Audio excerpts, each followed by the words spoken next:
Hello students, welcome back to KD classes. So here's the second part of our video.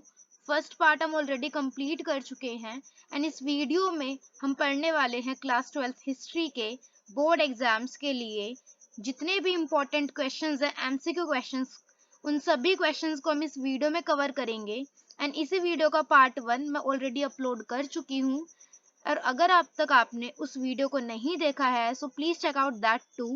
उसका link आपको इसी video के description box में मिल जाएगा। सो हम वीडियो स्टार्ट करते हैं।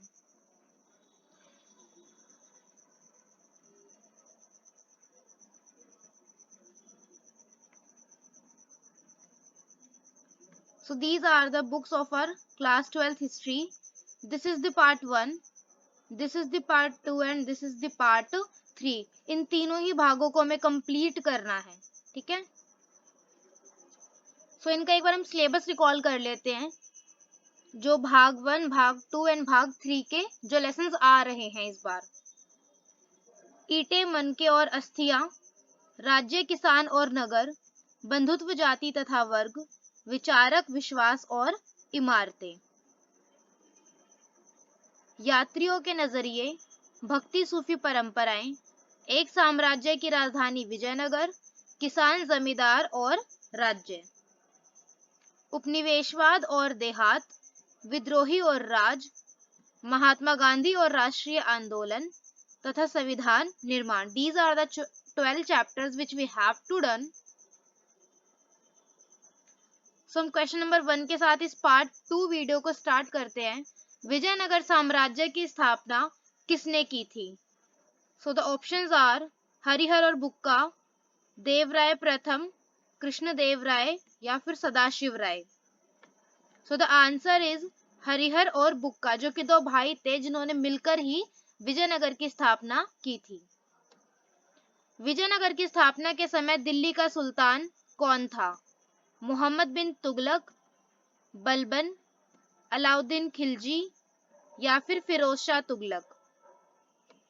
सो the correct answer is Muhammad bin Tughlaq. Vijayanagar का महानतम शासक कौन था? ऑप्शंस आर वीर नरसिंह, कृष्णदेव राय, अच्युत राय या फिर सदाशिव राय।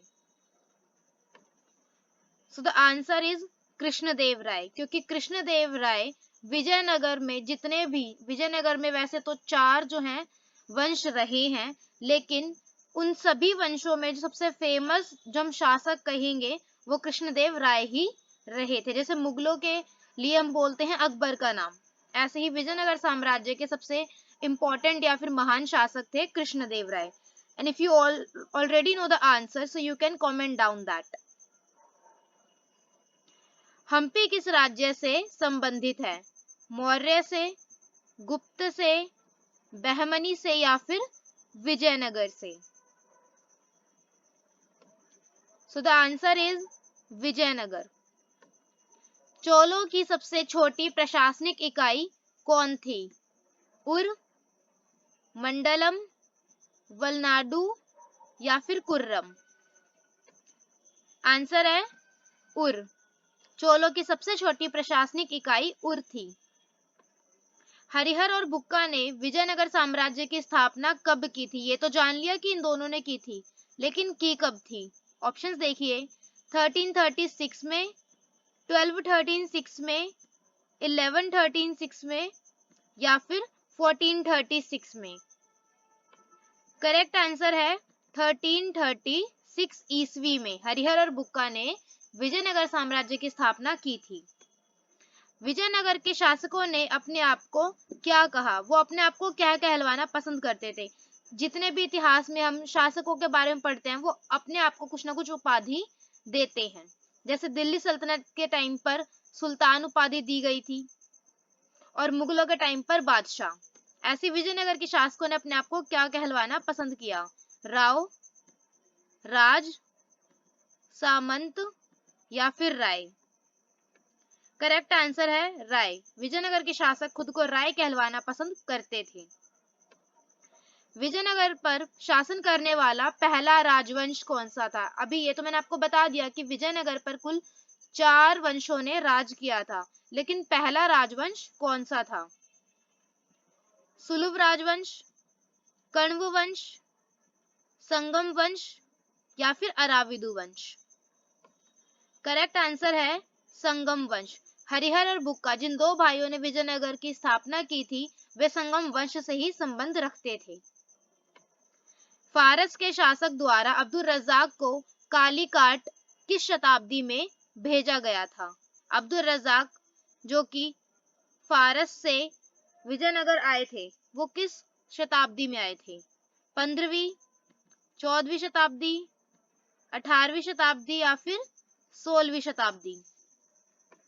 करेक्ट आंसर है 15वीं शताब्दी। दिल्ली सल्तनत की स्थापना कब हुई थी? दिल्ली सल्तनत की हम बात कर ही रहे थे, क्वेश्चन भी आ गया। तो दिल्ली सल्तनत की स्थापना कब हुई थी? 1526 में, 1206 में, 1326 में या फिर 1406 में? करेक्ट आंसर है 1206 में। दिल्ली सल्तनत की स्थापना कुतुबुद्दीन ऐबक के द्वारा, जो कि मोहम्मद गौरी के गुलाम थे, 1206 ईस्वी में की गई थी।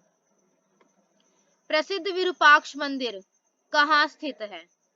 हम्पी, बेलूर, चिदंबरम या फिर श्रीरंग?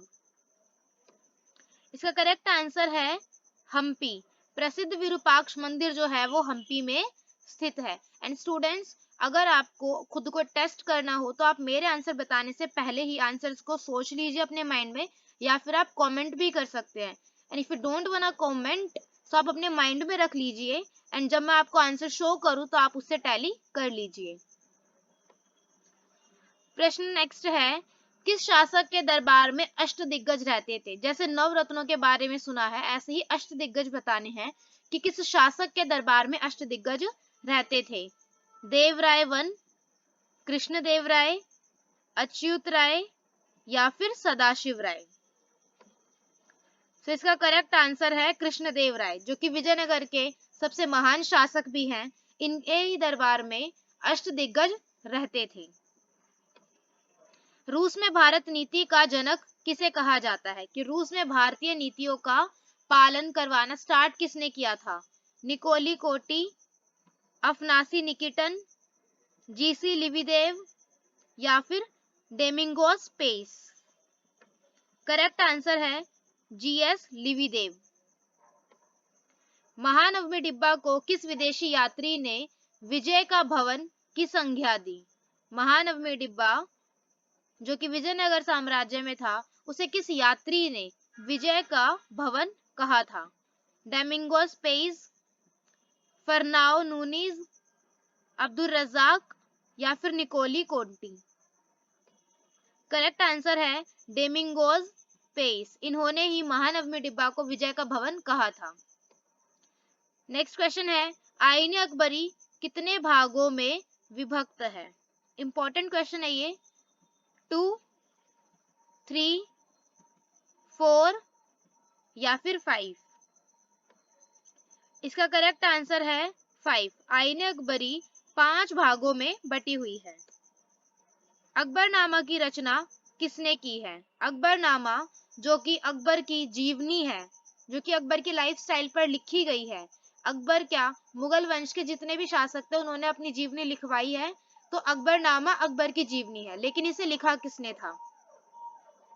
अमीर खुसरो, अल-बिरूनी, इब्न बतूता या फिर अबुल फजल? इसका करेक्ट आंसर है अबुल फजल। अबुल फजल ने ही, जो कि अकबर के दरबारी कवि थे, अकबरनामा की रचना की थी। मुगल काल में भारतीय फारसी स्त्रोत किसान के लिए आमतौर पर क्या शब्द प्रयोग करते थे? रैयत, मुजरियान, आसामी या किसान या फिर इनमें सभी? सो इसका करेक्ट आंसर है इनमें सभी, यानी कि ये सभी शब्द किसानों के लिए इस्तेमाल किए जाते थे। रबी फसल किस ऋतु में होती है? रबी और खरीफ दोनों का ही याद होना चाहिए।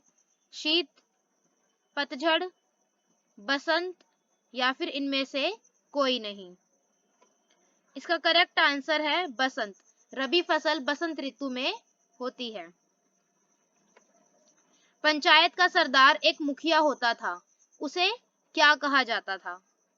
पंचायत के मुखिया की बात की जा रही है, उसे किस शब्दों से बुलाया जाता था? मुकद्दम या मुखिया, आमिल या आमिर, चौधरी या सरपंच, या फिर पंच या पितामह? तो इसका करेक्ट आंसर है मुकद्दम या मुखिया। इस्तमरारी बंदोबस्त क्या था? ये भी इंपॉर्टेंट है कि कब लागू किया गया था और एग्जैक्टली था क्या? क्या ये शासन के नियम थे, संपत्ति का अधिकार था, कर व्यवस्था थी, या फिर ब्याज की व्यवस्था थी? इसका करेक्ट आंसर है कर व्यवस्था। इस्तमरारी एक कर व्यवस्था थी कि किस बिहाफ पर किसानों से कर लिया जाएगा। इस्तमरारी बंदोबस्त पढ़ तो लिया कि था क्या, लेकिन ये लागू कब किया गया था? 1700, 1720, 1793, 1795? इसका करेक्ट आंसर है 1795 में इस्तमरारी बंदोबस्त लागू किया गया। अमेरिकी गृह युद्ध कब शुरू हुआ? 1855, 1856, 1857 या फिर 1861? इसका करेक्ट आंसर है 1861। 1861 में ही अमेरिकी गृह युद्ध शुरू हुआ था। संथाल किस दशक में बंगाल आने लगे थे? 1750, 1760, 1770 या फिर 1780? तो संथालों का जो आगमन है वो बंगाल 1780 में होने लगा था। पांचवी रिपोर्ट जो कि बहुत ज्यादा इंपॉर्टेंट है, थी क्या, कब पेश की गई थी, किसने बनाई थी, किसने पेश की थी, इससे रिलेटेड सारे क्वेश्चंस इंपॉर्टेंट है एमसीक्यू के लिए। पांचवी रिपोर्ट किस समिति के द्वारा तैयार की गई थी? प्रारूप समिति, भाषा समिति, प्रवर समिति या फिर उपरोक्त सभी? इसका करेक्ट आंसर है प्रवर समिति। प्रारूप समिति तो वो होती है जो कि किसी चीज का स्ट्रक्चर बनाती है। पांचवी रिपोर्ट कब पेश की गई थी? 1810, 1811, 1812 या फिर 1813 में? सो इसका करेक्ट आंसर है 1813, यानी कि 1813 में पांचवी रिपोर्ट पेश की गई थी। नेक्स्ट क्वेश्चन है, ईस्ट इंडिया कंपनी की स्थापना कब हुई थी? ईस्ट इंडिया कंपनी के बारे में सुना तो बहुत होगा, लेकिन इसकी स्थापना कब हुई थी ये बताना है अब आपको। 1600 में, 1605 में, 1610 में या फिर 1615 में? इसका करेक्ट आंसर है 1600। पुर्तगालियों ने गोवा पर कब अधिकार किया था? पुर्तगालियों ने, अब मैं आपको एक बात बता दूं कि सबसे पहले विदेशी या बाहर से जो भी इंडिया में आए थे वो कौन थे? पुर्तगाली। यदि आपसे क्वेश्चन किया जाए कि भारत में सबसे पहले कौन से विदेशी आए थे जो कि सबसे बाद में ही गए हैं, तो वही थे पुर्तगाली, जो कि अभी कुछ साल पहले ही गोवा से गए हैं और ये आए भी सबसे पहले थे। तो इन्होंने क्या कर लिया था? गोवा पर अधिकार कर लिया था। कब कर लिया था यही बताना है। 1515, 1512, 1510 या फिर 1509? इसका करेक्ट आंसर है 1510। 1857 का विद्रोह कब आरंभ हुआ था? 10 मई, 13 मई, 18 मई या फिर 26 मई?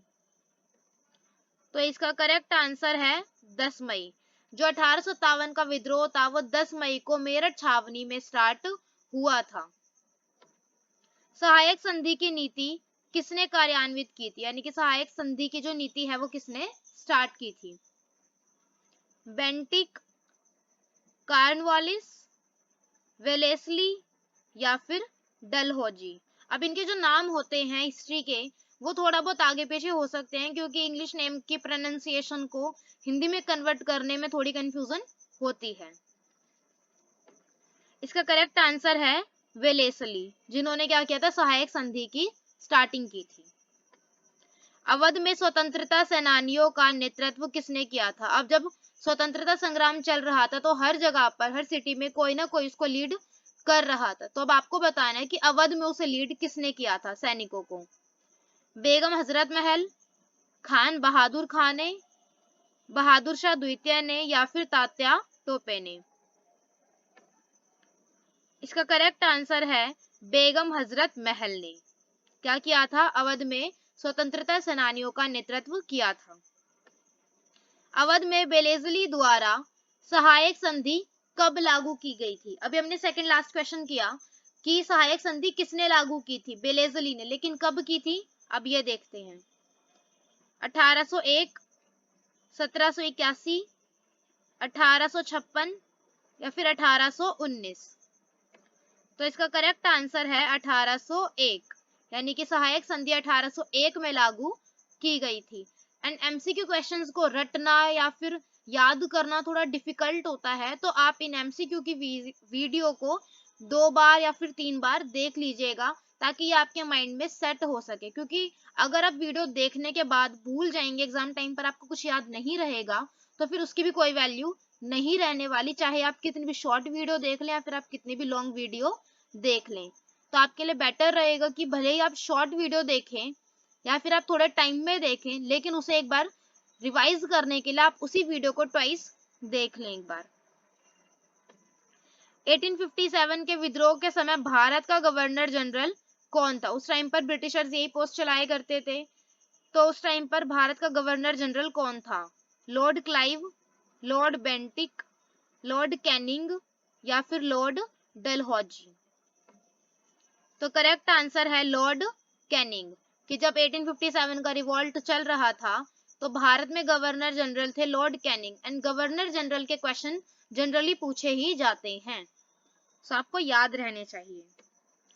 1857 के विद्रोह को किसने प्रथम स्वतंत्रता संग्राम की संज्ञा दी थी या फिर कहा था? हम सब बोलते हैं कि 1857 के विद्रोह को प्रथम स्वतंत्रता संग्राम कहा जाता है, लेकिन ये स्टार्टिंग में किसने बोला था? ये विचार आया किसका था? अब ये देखना है। Options are B D Savarkar, R C Majumdar, Jawaharlal Nehru या फिर इनमें से कोई नहीं। So the correct answer is R C Majumdar. इन्होंने ही प्रथम स्वतंत्रता संग्राम की संज्ञा दी थी 1857 के विद्रोह को। नेक्स्ट क्वेश्चन है, महात्मा गांधी अफ्रीका से भारत कब वापस आए थे? महात्मा गांधी पढ़ाई करने के लिए साउथ अफ्रीका यानी कि दक्षिण अफ्रीका गए थे, लेकिन वो बाद में जब रिटर्न हुए थे इंडिया तो वो कब आए थे? 1912, 1913, 1914 या फिर 1915?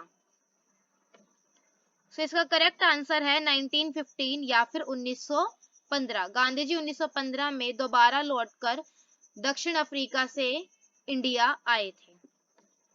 महात्मा गांधी के जीवन का सबसे पहला सत्याग्रह, ये आपको थोड़ा कंफ्यूजिंग लग सकता है इसका आंसर। पहले आप लोग आंसर बताइए, हम आंसर देखते हैं, फिर मैं आपको इसका एक्सप्लेनेशन दूंगी। हाँ, तो महात्मा गांधी जी के जीवन का जो सबसे पहला सत्याग्रह था वो कहाँ पर किया था उन्होंने? ऑप्शंस आर भारत, दक्षिण अफ्रीका, यूरोप या फिर इनमें से कोई नहीं।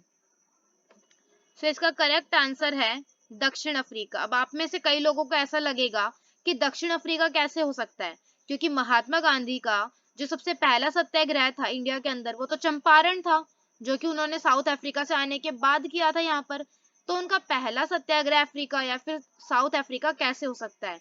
तो यदि आपसे यह पूछा जाए कि महात्मा गांधी का भारत के अंदर पहला सत्याग्रह कौन सा था, तो आप चंपारण कहेंगे। लेकिन यदि उनके जीवन का सबसे पहला, जैसे कि इस क्वेश्चन में मेंशन भी है कि महात्मा गांधी के जीवन का सबसे पहला सत्याग्रह बताइए, तो वो उन्होंने दक्षिण अफ्रीका में ही किया था। अभी हमने देखा कि वो पढ़ाई करने के लिए दक्षिण अफ्रीका गए थे, तो उसी समय जब वो वहां पर गए थे तो उन्होंने वहां पर देखा कि वहां पर रंग भेद बहुत ज्यादा होता था, डिस्क्रिमिनेट किया जाता था लोगों को। तो उसी के चलते उन्होंने दक्षिण अफ्रीका में रंग के भेदभाव के लिए ही अपना सत्याग्रह चलाया था, जो कि उनके जीवन का पहला सत्याग्रह था। तो यदि उनके जीवन के पहले सत्याग्रह की बात करें कि उन्होंने कहाँ किया था, तो वो दक्षिण अफ्रीका में किया था। और किस लिए किया था? रंग भेद के खिलाफ किया था। लेकिन अगर भारत में उनका पहला सत्याग्रह पूछे तो वो उन्होंने किया था चंपारण में। आई होप अब आपको समझ आ गया होगा। नेक्स्ट क्वेश्चन है, महात्मा गांधी के गुरु कौन थे? अब जब महात्मा गांधी साउथ अफ्रीका से 1915 में इंडिया लौटे थे, तो उसके बाद उनके गुरु ने ही उन्हें कहा था कि आप क्या कीजिए, अगर आप इंडिया के लिए कुछ करना चाहते हैं, इनको इनकी स्थिति से बाहर निकालना चाहते हैं, तो आप उनके लिए बात कुछ तो तभी कर पाएंगे जब आप इनकी स्थिति से पूरी तरीके से अवेयर होंगे। अभी आप खुद इतने साल तक साउथ अफ्रीका रहकर आए हैं ना, अभी आप अपने लोगों को जानते हैं ना लोग आपको जानते, ना आप इनकी स्थिति जानते, ना अभी आप अपने देश में जो स्थिति हो रही है उसे जानते। तो इससे बेटर है कि पहले आप 1 साल का टाइम लीजिए और यहाँ पर थोड़ा घूमिए, सर्वे कीजिए, और फिर आप देखिए कि आपको क्या स्टेप लेना है। तो महात्मा गांधी के गुरु कौन थे जिन्होंने ही महात्मा गांधी जी को पहले पूरा सर्वे करने की सलाह दी थी साउथ अफ्रीका से आने के बाद? गोपाल कृष्ण गोखले, एनी बेसेंट, सुभाष चंद्र बोस, या फिर इनमें से कोई नहीं? इसका करेक्ट आंसर है गोपाल कृष्ण गोखले, यही थे महात्मा गांधी के गुरु। किस अमेरिकी लेखक ने महात्मा गांधी की जीवनी लिखी है? महात्मा गांधी जी की भी जीवनी लिखी गई है जी, और वो किसी अमेरिकी लेखक ने लिखी है, वो बताना है कि किसने लिखी है। Adam Fischer, Louis Fischer, Benjamin John, या फिर स्टालिन? इसका करेक्ट आंसर है लुई फिशर। लुई फिशर जो कि अमेरिकी लेखक हैं, उन्होंने ही महात्मा गांधी जी की जीवनी लिखी है, उनकी बायोग्राफी। चोरा चोरी घटना कब हुई थी? चोरा चोरी वही घटना है जब पुलिस स्टेशन में आग लगा दी गई थी। तो ये घटना हुई कब थी? 1920, 1921, 1922 या फिर 1923? इसका करेक्ट आंसर है 1922। चोरा चोरी की घटना 1922 में हुई थी। कांग्रेस का 1920 में जो अधिवेशन हुआ था, अधिवेशन बेसिकली होता था इनकी मीटिंग, जो कि कांग्रेस उस टाइम पर किया करती थी कि हमें क्या फैसला लेना है, क्या काम करना है, ऐसा कुछ सोचकर। तो उनका जो 1929 में काफी सारे अधिवेशन हुए हैं वैसे तो उनके पहले, लेकिन अभी यहाँ पर आपसे पूछा गया है कि 1929 में जो उनका अधिवेशन हुआ था वो कौन सी जगह पर हुआ था, क्योंकि एक ही जगह पर नहीं होते थे अधिवेशन। अभी एक इस जगह पे हुआ है तो दूसरा दूसरी जगह पे होगा। लखनऊ, पंजाब, अमृतसर, या फिर लाहौर? इसका करेक्ट आंसर है लाहौर। लाहौर में ही 1929 में कांग्रेस का अधिवेशन हुआ था। पहला गोलमेज सम्मेलन, अब गोलमेज यानी कि राउंड टेबल कॉन्फ्रेंस जो होती थी, 3 राउंड टेबल कॉन्फ्रेंस हुई है, जिसमें कि आपको बताना है कि पहली गोलमेज सम्मेलन कब हुआ था? 1900, 1920, 1930 या फिर 1931 में? इसका करेक्ट आंसर है 1930। जो पहला गोलमेज सम्मेलन है वो 1930 में हुआ था। अब बात आ जाती है दूसरा गोलमेज सम्मेलन कब हुआ था फिर?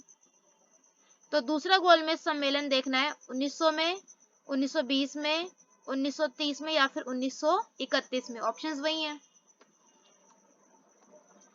तो दूसरा गोलमेज सम्मेलन हुआ था 1931 में। भारत छोड़ो आंदोलन कब शुरू हुआ था? जब अंग्रेजों को भगाने का अब ये जो बिल्कुल इन्होंने ठान ही ली थी, वो कब ठानी थी? 1940, 1941, 1945 या फिर 1952? सॉरी 42। तो वो इन्होंने ठानी थी जी 1942 में, भारत छोड़ो आंदोलन। महात्मा गांधी की हत्या कब हुई थी? चलिए आप कमेंट करके, जो जो मेरी वीडियो इस टाइम देख रहा है वो कमेंट करके अभी बताइए कि महात्मा गांधी की हत्या किसने की थी। मैं कमेंट जरूर रीड करूंगी, बट जिसे भी पता है वो जरूर बताइए, चाहे गलती हो, बट जो भी पता है वो अभी कमेंट कीजिए।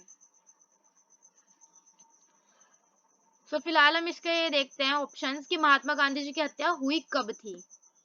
1947, 1948, 1949 या फिर 1950? तो गांधी जी की हत्या हुई थी 1948 में।